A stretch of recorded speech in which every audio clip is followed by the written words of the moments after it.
말씀은 계속해서 사도신경 오늘 8번째 시간입니다. 그리고 이제 사도행전 1장 8절 가지고 말씀을 나눌 거고요.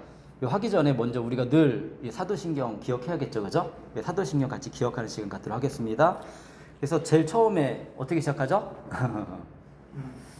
전능하사 천지를 만드신 이렇게 전능하사 천지를 만드신 아버지 하나님을 내가 믿습니다 이렇게 고백하고 있잖아요, 그죠? 그래서 하나님께서 이 세상을 창조하셨습니다. 예. 그래서 그리고 나서 두 번째는 나는 그의 유일하신 아들 우리 주 예수 그리스도를 믿습니다. 그죠? 예. 그래서 그 유일하신 아버지 하나님 이렇게 하나님의 아들 예수 그리스도를 믿고 예, 우리는 그래서 하나님의 아들 예수 그리스도를 믿는 그런 믿음을 가지고 있습니다. 그리고 그는 어떻게 태어났죠? 성령으로 잉태되어 동정녀 마리아에게 나시고 예, 완전한 신성과 인성을 가진 그런 중보자이시다 라는 걸 우리가 배웠고 그 다음에 본디오 빌라도에게 고난을 받아 십자가에 못 박혀 죽으시고 그래서 십자가에 죽으실 때 어떻게 죽으셨죠? 우리 모든 고통을 예, 다 받으셔서 죽으셨잖아요. 태어날 때부터 죽을 때까지 고통을 받으셨다. 이 말씀 나눠드렸고요. 그게 끝이면 우리에게 소망이 없습니다. 근데 장사된 지 4월 만에 죽은 자 가운데서 다시 살아나셨습니다. 네. 그래서 이거는 수많은 증인들이 있다고 제가 말씀을 드렸어요. 그냥 단순히 성경적인 증거로만 보는 게 아니라 그때 당시에 있었던 사람들, 역사적인 기록들을 보고 그리고 여러 가지 이제 로마의 역사라든지 이런 것들을 우리가 그 시대 당시에 로마가 지배하는 그런 세상이었는데 역사를 봤을 때 이 사건은 분명히 있었다는 것을 우리가 확인할 수 있었습니다. 네. 그래가지고 이제 부활하신 다음에 하늘에 오르시어 전능하신 아버지 하나님 우편에 앉아 계시다가 부활하신 예수님은 이 땅에 계속 머무신 건 아니고 하늘로 올라가셨습니다. 승천하셨죠. 사도행전 1장에서 하늘로 올라가시는 장면들이 기록되어져 있습니다. 그리고 나서 거기로부터 산자와 죽은 자를 심판하러 이 땅에 오십니다라는 고백도 우리가 같이 했습니다. 그죠? 그래서 심판을 위해서 그리고 예수님이 왜 이 땅에 오시냐면 심판을 위해서 그리고 완성을 위해서. 완성은 어떤 완성이죠? 이 땅에 살아가는 우리는 완전한 존재가 아니에요. 불완전한 존재입니다. 이 불완전한 존재가 이제 예수님이 다시 오셔서 마지막 심판하시는 그날에 완전한 존재가 됩니다. 네, 그날을 위해서 이제 우리가 그날을 지금 기다리고 있는 거고요. 그러면서 오늘부터 또 무엇을 말씀을 나누냐면 이제 이 말씀입니다. 나는 성령을 믿으며. 네. 자, 그러면 과연 성령님은 누구인가? 라는 생각을 좀 해볼 겁니다. 자, 성령님이 사실 성경책에 많이 이렇게 언급되어 있습니다. 예, 구약에서는 주로 하나님의 영으로 기록되어져 있고요. 신약시대에 이르러서는 성령이라고 예수님께서 직접 말씀해 주셨기 때문에 우리가 하나님의 영, 그분이 성령님이라는 것을 알 수가 있습니다. 자, 먼저 함께 살펴볼 말씀은 사도행전 1장 8절이에요. 사도행전 1장 8절에 이야기하고 있습니다. 그러나 성령이 너희에게 내리시면, 성령이 이 땅에 오시면 너희는 능력을 받고, 성령님은 우리에게 능력을 주시는 분입니다. 능력을 받고 예루살렘과 온 유대와 사마리아에서, 그때 당시에 예루살렘은 이제 제자들이 있었던 도시고요. 온 유대는 나라죠, 나라. 그리고 사마리아는 사람들이 싫어하는 그러한 곳. 그때 당시 사람들이 싫어하는 그러한 곳까지, 그리고 마침내 땅끝. 땅끝은 예수님의 복음이 아직 전달되지 않은 정말 먼 곳이죠. 뭐 그런 곳이 땅끝이라고 할 수 있는데 땅끝까지 이르러 뭐 하라고 하냐면 내 증인이 되라. 네. 근데 이 일을 어떻게 할 수 있냐면 성령이 임할 때, 성령님이 함께 하실 때 그 일을 할 수 있다. 그래서 우리 그리스도인들은 성령님이 함께 하실 때 이제 복음을 전하는 일을 해야 됩니다. 근데 무슨 복음을 전하느냐? 이때 당시에, 그리고 지금도 마찬가지입니다. 뭐냐면 예수님이 죽은 가운데 부활하셨다. 이거를 전했습니다. 사실 이 시대 사람들이 이것을 전할 때 받아들이기가 쉽지 않죠. 죽은 사람이 어떻게 부활하느냐 이렇게 얘기할 수 있고요. 우리 스스로도 처음부터 이런 믿음을 갖지는 않았을 거예요.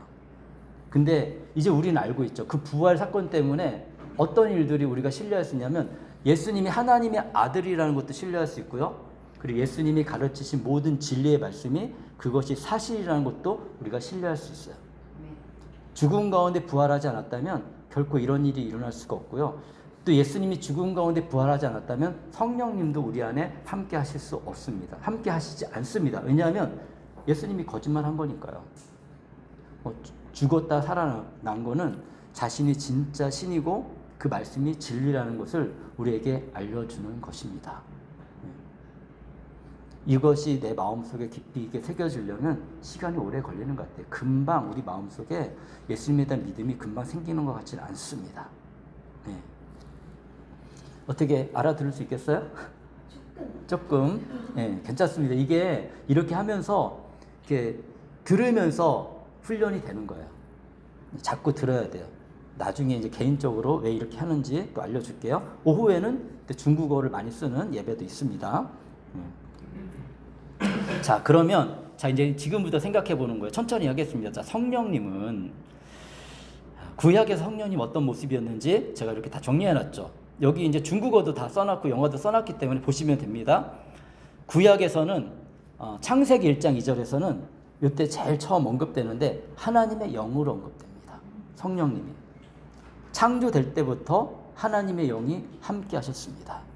네. 그리고 이제 사사기 3장 10절에서는 여호와의 영 이렇게 표현되고 있습니다. 이 여호와의 영도 성령님이라고 할 수 있습니다. 그리고 사자는 이사야예요. 이사야서 61장 1절에는 주 여호와의 영. 구약에는 이렇게 여호와는 하나님의 이름이거든요. 사실은 여호와라는 발음도 이렇게 그 히브리어를 이제 발음할 수 있도록 일부러 만들어서 발음을 만든 거예요. 왜냐하면 하나님을 여호와라고 부르는지 정확한 발음을 잘 몰라요. 글씨는 존재하는데 이 발음교가 이제 자음은 있으면 이제 모음이 없는 이런 상황이기 때문에 사실 정확한 언어를 이렇게 구사하기가 어려워요. 여호와라는 그 단어 자체는. 그런데 이거를 이제 히브리인들이 이걸 어떻게 발음할까 하다 예호화에서 여호와라고 이제 발음하기 시작해서 우리도 그 하나님의 이름을 여호와라고 발음을 합니다. 그래서 성경에 이렇게 여호와라는 이렇게 글이 많이 써 있고 또 우리가 보는 이게 새 번역에는 주라고도 표현하고 있습니다. 로드. 그래서 주라고 표현하기도 합니다. 이 구약 성경에. 예, 그렇지만 사실 하나님을 어떻게 언급하든지 그분이 하나님인 것은 변하지 않습니다. 예, 그래서 주로 여호와의 영 그리고 느헤미야 9장 20절에서는 주의 선한 영. 그래서 여기에는 어떤 특성을 또 담았습니다. 하나님은 여호와의 영은 성령님은 선하다. 그분은 선하다. 예, 그래서 이런 걸 단어를 통해서 우리가 알게 되죠. 아, 하나님은 선하신 분이구나. 그리고 주의 성령. 예, 하나님의 주님을 로드잖아요. 그죠? 여호와의 성령. 예. 이렇게 시편과 이사야서에 나와 있고 그리고 또 지혜와 총명의 영. 그분은 지혜를 가지고 있고 지혜나 총명이나 비슷하잖아요. 그죠? 그러니까 이게 반복해가지고 강조하는 의미가 있어요. 지혜를 가지신 분이고 총명하신 영이시다. 네. 이렇게 중국어도 쯔후이허 총밍더링 이렇게 표현하고 있습니다. 그리고 모략과 재능의 영. 모략은 이제 이 단어 아실 수 있겠지만 이게 이렇게 어떤 지혜로운 계획을 얘기하는 거예요. 어떤 일에 대해서 해결해 나갈 때 굉장히 지혜롭고 그리고 재능을 주시는 이 표현이 그런데 어쨌든 어떤 일에 대해서 우리에게 지혜를 주시는 거죠. 근데 어떤 문제를 해결하거나 그리고 어떻게 이렇게 예를 들어서 구약 시대에는 전쟁도 막 이런 일들 있잖아요. 그런 데에서 정말 승리할 수 있도록 이렇게 지혜를 주시는 그리고 각 사람에게 우리에게는 재능이 있습니다. 기독교적 용어로는 은사라고 얘기해요. 내 안에 내가 잘하는 것들이 있거든요.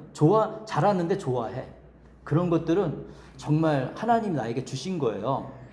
그건 하나님 나에게 주신 이게 이 나에게 주신 어떤 이런 재능이다 생각하시면 되고 은사다 생각하시면 됩니다. 뿐만 아니라 성령님은 지식과 여호와를 경외하는 영입니다. 우리에게 지식을 주시죠. 그러니까 깨닫는 지식을 주세요. 지혜를 주시는 거예요. 그래서 성령님이 우리와 함께 할 때 우리의 두뇌도 달라져요. 머리가 달라져요. 저는 제가 실질적으로 제가 경험을 했습니다. 왜냐하면 예수님을 안 믿을 때의 저의 지혜와 지식보다 지금 예수님을 믿고 살아가는 저의 지혜와 지식이 훨씬 좋아졌어요.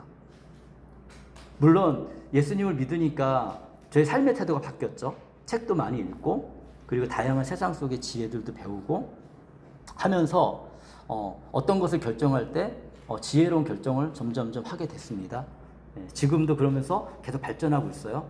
근데 이제 곰곰이 생각해 보면 예수님 안 믿을 때는 정말 늘 이렇게 제가 지혜롭게 바랬지만 이게 잘 안 되더라고요. 사람이 천성으로 받은 게 있잖아요. 그런데 놀라운 건 이 책을 많이 읽다 보니까 이렇게 또 그러다 보니까 제 지혜가 달라졌어요. 여기 이제 학생들도 있는데 학생들한테 권면합니다. 여러분들 똑똑해지고 싶죠? 그러면 책을 읽으세요. 그러면 우리 두뇌가 달라집니다. 정말로. 근데 거기에다가 플러스 하나님까지 의지하면 선한 지혜가 우리가 많아지게 돼요. 이게 하나님의 그러면서 자연스럽게 하나님을 경외한다는 건 그분을 정말 그러니까 어떤 내 유익을 위해서 유익을 위해서 그분을 막 이렇게 의지하는 게 아니라 자연스럽게 그분을 인정하고 그리고 그분과 함께하는 것이 즐겁고 그리고 정말 주님이 나의 주님이십니다. 나를 인도하시는 분이십니다. 이런 마음이 우리 내면 깊은 곳에서 이렇게 나오는 거예요. 그러면 하나님이 정말 우리를 기뻐하시고 점점점 하나님을 알아가면 알아갈수록 여러분들이 우리의 삶이 정말 질서가 잡히고 하나님이 기뻐하시는 모습으로 되는 것을 삶으로 경험하게 돼요. 이게 바로 예수님을 믿는 맛이에요. 맛. 네. 그렇게 될 수가 있습니다. 그리고 은총과 강구의 심령도 우리에게 주십니다. 그렇죠. 은총은 이렇게 좀 한국어로는 조금 더 은디엔 바우쿠어 이렇게 이거 헌총만도 은디엔도 있어요. 그래서 뭐냐면 은총이라는 것은 은혜가 넘치는 아주 정말 그러면서 우리에게 이렇게 하나님이 주시는 정말 너무 놀라운 이런 것들을 우리가 은총이라고 표현해요. 한국어 이게 표현이 정말 되게 많잖아요. 은혜랑 비슷한 거 은혜. 근데 은혜에 플러스 총명함. 그죠? 은혜하고 총명하고 충만하게 넘쳐나는 그런 것들이 우리 안에 넘쳐나는 거고 강구의 심령. 뭐냐면 강구는 기도하는 거예요. 기도하는 마음을 하나님께서 우리 마음속에 자연스럽게 심어주십니다.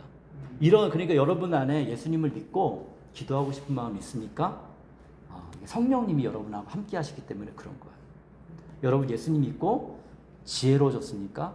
성령님이 함께 하시기 때문에 그런 거예요. 예수님 믿고 여러분의 삶이 균형이 잡혀가고 있으니까 성령님이 함께 하시기 때문에 그런 거예요. 구약에서도 이렇게 표현하고 있잖아요. 자, 그 신약에서는 어떻게 표현하고 있냐면 신약에서는 하나님의 성령이다. 마태복음 3장 16절에 하나님의 성령이다 얘기하고 있습니다. 네.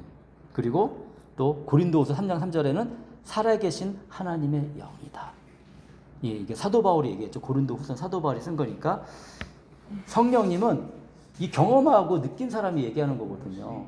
그래서 살아계신 하나님의 영이다. 그리고 계시록 1장 4장에서는 하나님의 7영이 등장합니다. 네. 일곱은 계시록 얘기 나왔으니까 잠깐 제가 얘기하면 성경에서 7은 완전수예요. 완전한 하나님의 영. 네. 完全的意思，完全的수주 수치. 그래서 이 계시록은 해석하기 어렵지만 이런 사전 지식이 있으면 해석하기가 좋아요. 하나님의 영이 뭐 이렇게 그래서 하나님의 7영 이렇게 했을 때 이게 무슨 뜻이지? 깊이 있게 보면 하나님의 영 성령님 한 분이신데 완전수구나 완전하신 하나님의 영이시구나 이렇게 해석할 수 있고요. 너희 아버지의 성령. 여기서 아버지는 누구겠어요? 마태복음 10장 20절에 예수님이 말씀하신 게 아버지의 성령. 아버지는 하나님 아버지를 얘기하는 거예요. 예수님이 우리에게 알려주니까 하나님의 아버지는 하나님은 우리의 아버지다. 예수님의 아버지이기도 하지만 하나님은 우리의 아버지고요. 그렇기 때문에 예수님이 우리의 장자인 거예요. 첫 번째 아들인 거예요. 독생자이시지만 우리는 양녀로 하나님의 자녀가 되었어요. 이 세상에 창조하신 분의 자녀라는 거죠. 그렇기 때문에 무슨 권리가 있느냐? 하나님께 기도할 수 있는 권리도 있어요. 기도하잖아요. 그럼 성령님 우리 함께 하시면서 우리가 기도했을 때 나도 모르게 하나님께서 우리의 삶 가운데 열매를 맺어가게 하신다니까요. 이게 정말 너무 놀라운 것입니다. 그리고 또 우리 예수를 죽은 자 가운데서 살리신 이에요. 예수님이 부활하셨잖아요. 죽은 자 가운데서 살아나셨잖아요. 누구를 통해서? 성령님을 통해서. 그러니까 이 각자의 역할이 있으신 거예요. 이게 로마서 8장 11절에 사도 바울 역시 얘기해주고 있습니다. 그리고 하나님의 아들의 영.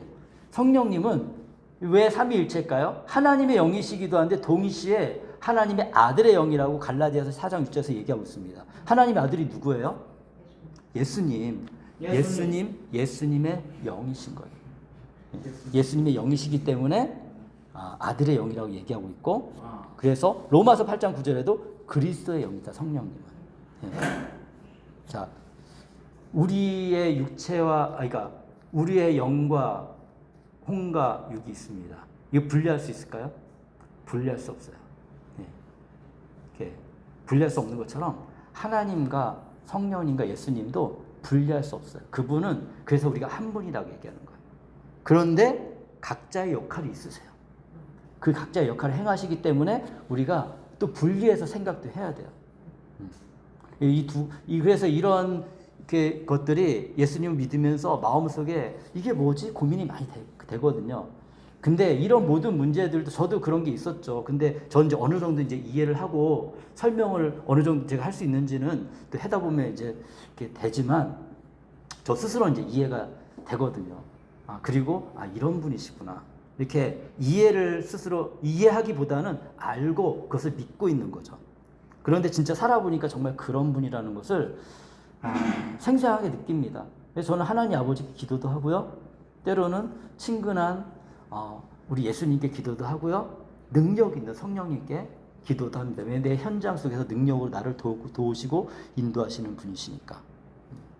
그리고 빌립보서 2장 19절에는 예수 그리스도의 성령이다. 이렇게 예수 그리스도 언급해주고 있고, 여기 또 특성이 있습니다. 에베소 1장 14절에는 약속의 성령이다. 그분은 우리에게 약속하십니다. 예수님이 올라가시면서 성령님 보내시겠다 약속하셨잖아요.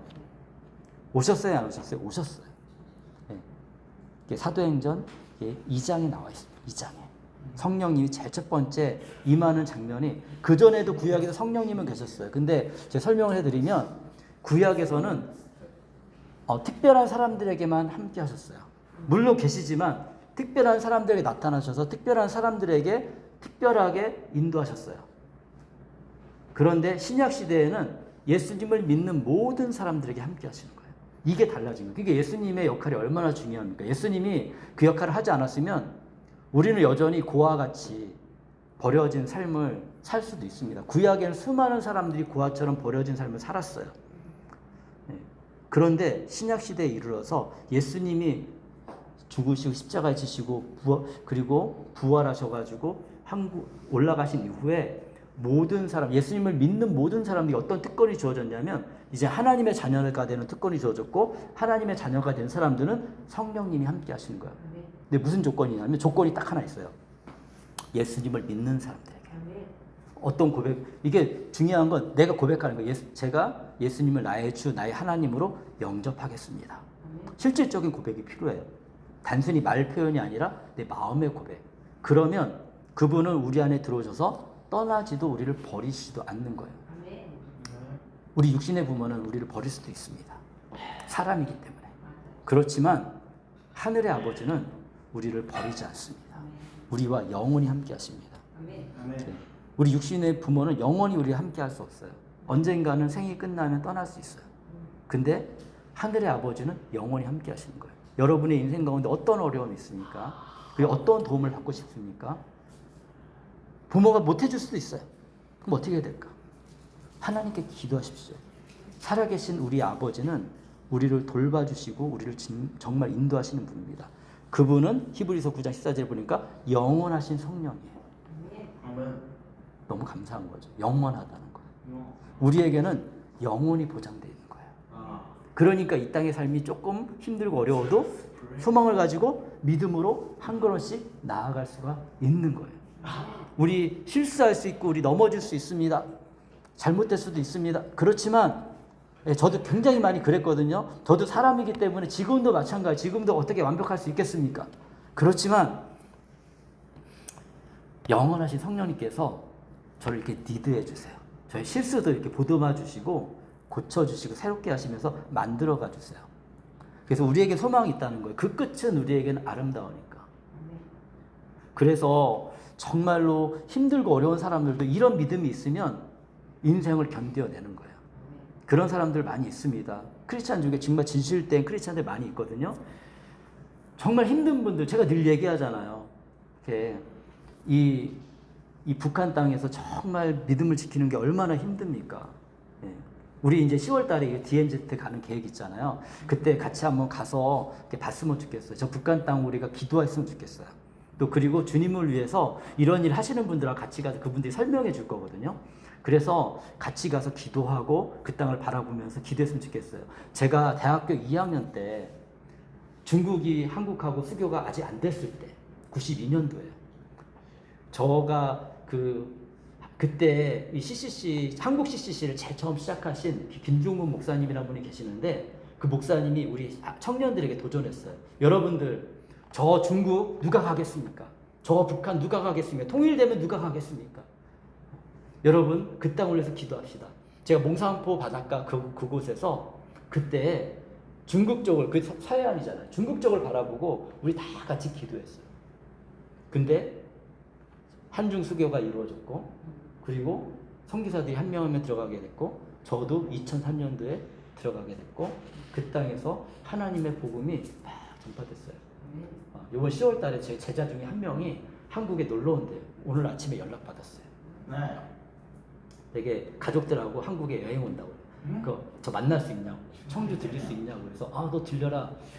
이게 제가 이제 메시지를 보내줬어요. 하나님이 일하십니다. 하나님께서 우리 가운데 함께 하시고 정말 영원히 함께 하시고 그래서 신뢰하십시오. 그러면 끝까지 그리고 사실 중국에서도 신앙생활 하시는 분들이 쉽진 않거든요. 그런데 믿음으로 지켜나가면서 신앙생활 하다 보니까 결국에는 하나님께서 복된 삶으로 인도하시는 걸 봅니다. 이런 친구들이 정말 복된 삶을 살아요. 근데 뭐 이상하게 뭐 피해보고 살냐 그런 거 아니에요. 정상적인 직장에 정상적인 생활을 해요. 그러면서 하나님께 예배하며 이렇게 살아가고 있는데 지금 이제 교회 구조가 많이 바뀌었습니다. 그런데도 불구하고 믿음을 지키고 살아갈 때 또 때로는 상황이 안 되면 개인적으로 믿음을 지키기 교회가 없을 수 있거든요. 그럼에도 불구하고 하나님께서 이들의 가정과 이들의 인생을 새롭게 하고 아름답게 하는 것을 이렇게 느낍니다. 기대가 돼요. 10월달 왔을 때 또 어떤 이야기를 풀어놓을까? 우리 어떤 얘기를 할 수 있을까? 믿음이 좀 흔들리고 있으면 제가 믿음을 견고해 줄 수 있도록 도와주는 일을 할 거고 또 믿음이 충만해서 정말 그 안에서 자기 역할을 잘하고 있으면 너무 그 기쁨을 또 제가 만나고 난 뒤에 성도님들과 함께 나누도록 하겠습니다. 그분은 양자형입니다.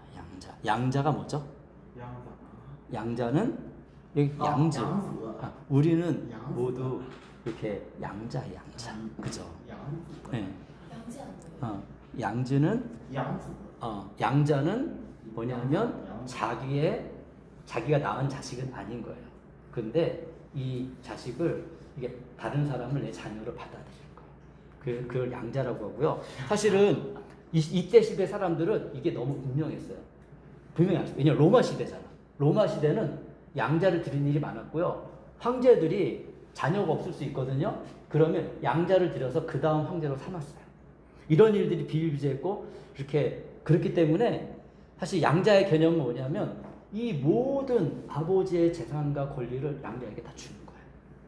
이게 너무 놀라운 거잖아요. 그죠? 근데 우리가 이 누구의 양자가 됐죠? 하나님의 양자가 된 거예요. 그래서 하나님의 딸, 하나님의 아들이라고 얘기할 수 있고요. 그래서 교회에서 형제 자매라고 부르는 거예요. 형제 자매라고 부르는 이유는 거기에 있습니다. 왜냐하면 한 아버지의 아들이고 딸이기 때문에. 우리 언어가 다 다릅니다. 그렇지만 우리는 하나님의 아들이고 하나님의 딸인 거예요. 네. 그리고 한 가족이 된 거예요. 그래서 교회 안에 한 가족이 돼서 그래서 우리의 믿음이 성장하고 믿음의 삶을 살아가는 겁니다. 그렇게 우리의 정말 양자의 영이 이렇게 그래서 우리를 돕고 우리를 함께 하시는 그분이 되셨고 생명의 성령이십니다. 생명을 주시는 분이에요. 그분은 우리에게 어떤 생명? 영원한 생명. 제가 영원 생명 설명하면서도 얘기했죠. 질적인 게 있고 양적인 게 있습니다. 양적인 건 정말 영원히 사는 거예요. 그것도 있습니다. 많은 사람들은 이것만 생각해요. 영원히 사는 거. 내가 영원히 양적으로 오래 살았으면 좋겠다. 근데 오늘의 내 삶이 지옥이면, 오늘의 내 삶이 영원히 계속 하나님이 없으면 점점점 우리는 어둠으로 빨려 들어가게 돼 있거든요. 그러니까 이게 죄를 낳아요. 우리 스스로 어둠을 자꾸 빨려 들어가게 만들어요. 그런데 하나님을 만나면 우리 양심이 이 성령님과 더불어서 자꾸만 우리 마음을 두들기고 너 그렇게 살면 안 돼. 마음을 이렇게 바꿔. 이런 것들이 예배를 드리면서 그러면서 우리가 어떻게 되냐면 질적인 삶이 달라지는 거예요. 질적인 삶이 달라지는 것은 우리가 어제보다 오늘이 좀 더 균형이 있어지고 어제보다 오늘이 나의 삶이 더 아름다워지고 어제보다 오늘이 우리의 삶이 점점점 더 행복해질 수 있는 것. 이런 것들이 하나님의 인도하시는 겁니다. 근데 좀 시간이 걸려요. 우리가 얼마나 오랫동안 하나님 없이 살았으니까. 그러다 보니까 우리 안에 안 좋은 습관들이 정말 많거든요. 저도 여전히 있습니다. 근데 지난주에 저보다는 이번 주에 저가 조금 더 성장하고 저 나아진 것 같아요. 태도도 달라진 것 같고 생각도 달라진 것 같고. 근데 눈에 안 보여요. 이런 것들은. 스스로도 잘 몰라. 근데 성령님이 우리 안에 계시면 주님께서 우리를 이렇게 바꿔가시고 새롭게 하시고 우리를 아름답게 만든다는 거죠. 그럼 어떻게 할 수 있느냐? 여러분들 예수님 믿고 나서 10년 전에 지금 오늘부터 10년 전에 나를 생각해 보세요. 10년 전에 나보다는 오늘이 좀 더 나아졌을 거예요.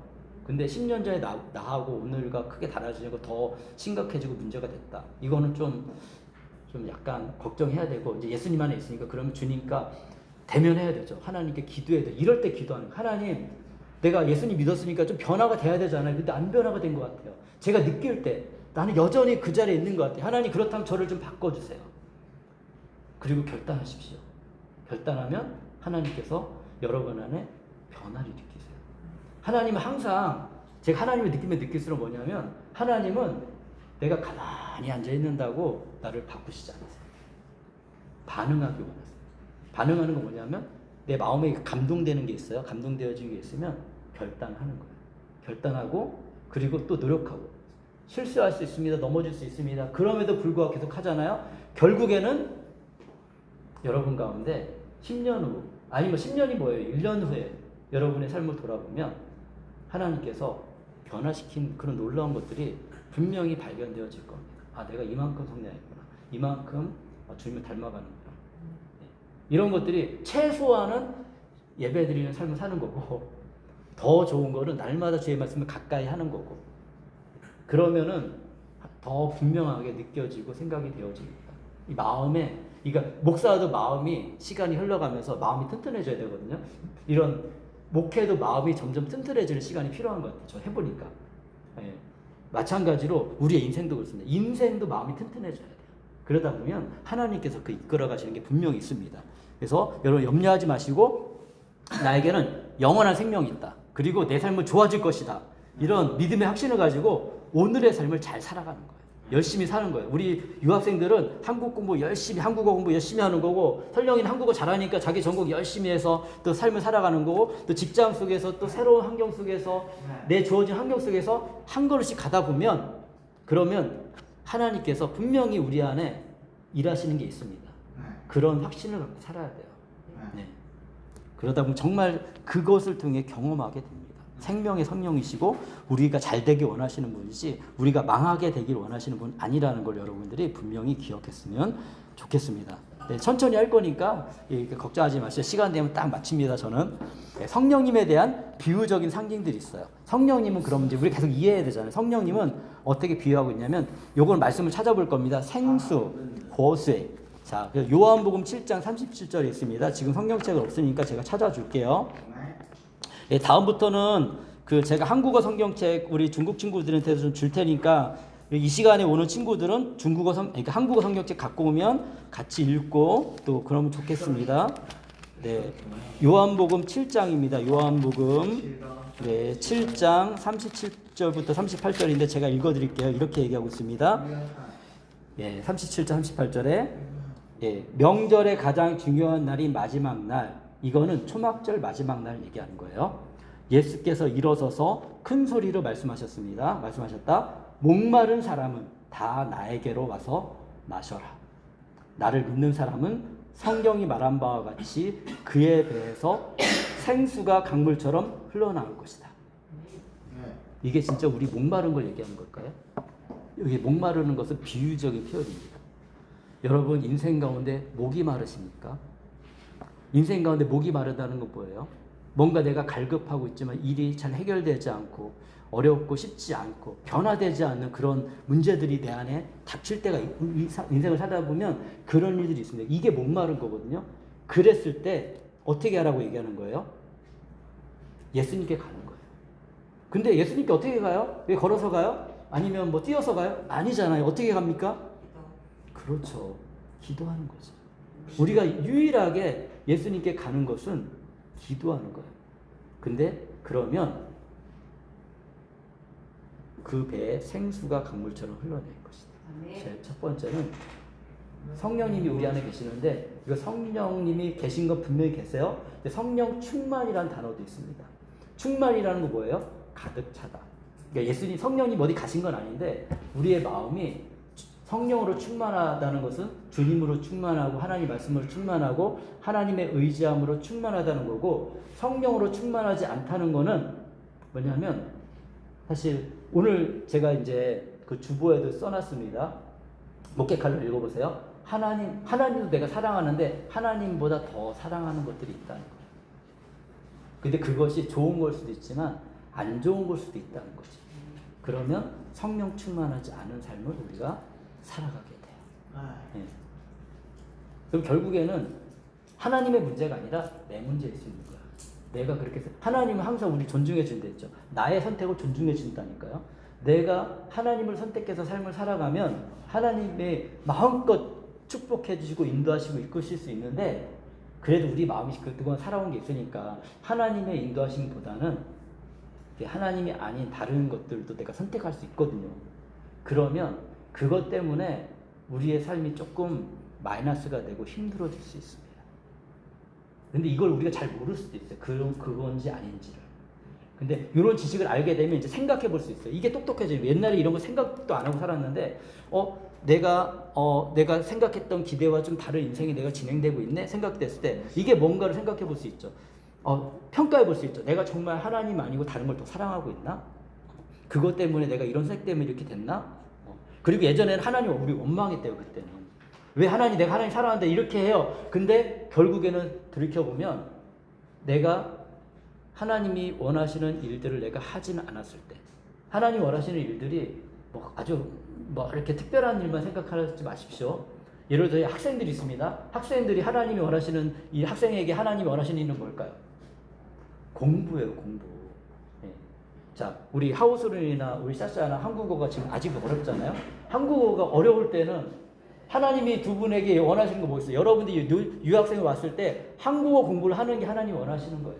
그래야지 그 다음 단계에 갈 수 있으니까. 근데 내가 안 하면 하나님 갑자기 한국어 실력이 좋아져요? 안 좋아져요. 그러니까 단지 하나님 원하시는 것이 우리가 착각할 수 있어요. 전도하고 예수님만 찬양하고 예배드리고 이것뿐만 아니라 내 삶 속에서 나에게 주어진 그 역할들을 내가 잘 해야 되는데, 그것들을 내가 방치하고 안 할 때는 하나님이 우리의 삶이 이렇게 삐뚤어지고 흔들릴 수 있다는 겁니다. 네. 자, 네. 그리고 네, 조금만 더 하겠습니다. 또 사도행전 3장 11절. 사도행전 3장 11절. 예, 시간을 보니까 여기까지 하면 딱 맞을 것 같아요. 사도행전 3장 11절에 예, 자, 어떻게 얘기하고 있습니까? 자, 이거 제가 찾아가지고 3장 11절에 이렇게 얘기하고 있습니다. 요게 이거 잘못 적었어요. 3장 11절이 아니고 네, 2장 예. 그렇죠. 1장 11절인가요? 네? 1장 11절. 잠깐만요. 왜 내가 3장 11절로 적어 놨을까? 이렇게. 잘못 적었습니다. 죄송합니다. 네. 우리 2장이 성령이 임하는 장이거든요. 네. 네. 이렇게 정확하게는 우리 3절인데 2장 1절부터 3절까지 제가 읽어 줄게요. 보세요. 오순절이 되어서 자, 우리 샤샤랑 하우스로 지금 예배 시간이거든요. 움직이지 말고 여기 앉아 있어야 돼요. 네. 이렇게 네, 졸리니까 커피 마시는 것 같은데 자, 거기 앉으세요. 앉아 가지고 같이 들어 주세요. 네. 자, 오순절이 되어서 그들은 모두 한 곳에 모여 있었습니다. 그리고 그때 갑자기 하늘에서 세찬 바람이 부는 듯한 소리가 나더니 그들이 앉아있는 온 집안을 가득 채웠습니다. 그리고 불길이 솟아오를 때 혓바닥처럼 갈라지는 것 같은 혀들이 그들에게 나타나더니 각 사람 위에 내려앉았습니다. 그들은 모두 성령으로 충만하게 되어 성령이 시키는 대로 각각 방언으로 말하기 시작하였습니다. 네. 그래서 이 성령님은 이 불의 형상처럼 불의 모양으로 우리에게 내려오셨어요. 제일 첫 번째 성령이 이럴 때. 그래서 이런 모습으로 나타날 수 있겠죠. 불이라는 것은 이게 뜨거움도 상징하죠. 그러니까 이렇게 이때 당시에 실질적으로 보여지는 모습으로 왔을 거라고 성경에는 보여지는 모습으로 왔을 것이라고 성경에는 왔다고 성경에서는 기록되어져 있습니다. 제가 본 건 아닙니다. 근데 비슷한 것들이 있습니다. 저도 성령의 충만함을 갖고 은혜를 받은 경험이 있는데 뭐냐면 마음이 뜨거워지더라고요. 마음이 뜨거워져. 성령님이 함께 하시니까 내 마음이 뜨거워지고 그리고 그때 정말 하나님 앞에 되게 놀라운 건 저의 잘못된 것들이 막 스쳐 지나가요. 생각 속에. 하나님 앞에 회개하게 하시더라고요. 그리고 이런 성령의 충만함을 또 있는 사람들은 갈급한 마음이 있는 사람이거든요. 하나님께 회개하고 기도하면서 정말 하나님의 은혜를 경험했던 그런 그 뜨거움이 있었습니다. 제일 첫 번째 성령이 임할 때 이런 은혜를 또 사람들이 불확신하지 우리가 얼마나 믿음이 없으니까 자꾸 확신이 없이 우리가 행동하고 살아가요. 그러니까 하나님께서 확실한 걸 보여주시는 거예요. 우리의 믿음이 없음을 우리가 지금 출애굽기를 보면서 확인하고 있잖아요. 출애굽기에 있는 많은 그 이스라엘 민족이 믿음이 없잖아요. 그죠? 계속 하나님을 의심하잖아요. 우리가 욕할 수 있습니다. 그들을. 어떻게 이렇게 하나님의 기적을 보고서도 우리가 그렇게 하나님을 안 믿을까? 근데 나는 질문해보면 사실 우리도 똑같아요. 하나님 많은 은혜를 받고 하나님의 인도하심을 경험하면서도 하나님을 사실은 신뢰하지 않는 것들이 훨씬 많아요. 도리어 뭐가 부족하면 원망을 하죠. 우리가. 왜 나에게 이런 어려움을 주셨어? 이런 것들이 저도 다 경험을 했고요. 지금도 믿음이 연약할 때는 그렇게 흔들릴 수 있습니다. 근데 금방금방 회복하고 그리고 하나님을 더 신뢰하고 그럼에도 불구하고 난 신뢰하며 믿음을 가겠습니다라고 결단할 때 그때 하나님의 기적이 나타나요.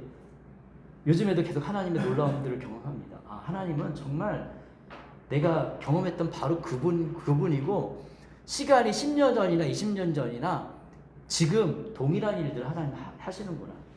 그러면서 동시에 교만하지 말자. 내가 하는 것도 아니고 하나님이 하시는 거다. 이런 생각들을 저는 굉장히 많이 합니다. 그렇기 때문에 하나님께 맡기고 더 기도하게 됩니다. 오늘은 여기까지 말씀을 나눌게요. 나머지는 또 다음 주부터 제가 말씀을 나눌 거고요. 정말 성령님이 어떤 분이신지 우리가 명확하게 알고 그러면 더 사모하게 되고요. 그리고 우리가 기도할 때 그 성령님을 더 의지하게 됩니다. 내 삶을 살아갈 때 성령님의 인도하심을 따라가게 되고 하나님의 인도하심을 더 구하게 됩니다. 여러분이 그런 삶을 살게 될 때 정말로 세상이 말하는 성공적인 삶이 아니라 예수 그리스도께서 말씀하시는, 하나님이 말씀하시는 진정한 성공적인 삶, 후회 없는 인생, 그런 인생을 여러분이 한 번밖에 없는 이 인생의 기회에서 얻을 수 있습니다. 네. 그러면 이 시간에 제가 이 나눈 말씀을 생각하면서 하나님께 이 시간에 기도하는 시간 잠깐 갖도록 하겠습니다. 개인적으로 이렇게 마음속에 떠오른 것이 무엇입니까? 하나님께 기도하십시오. 하나님께서 여러분의 기도를 들으시고 신실하게 응답하실 것입니다. 같이 기도하겠습니다.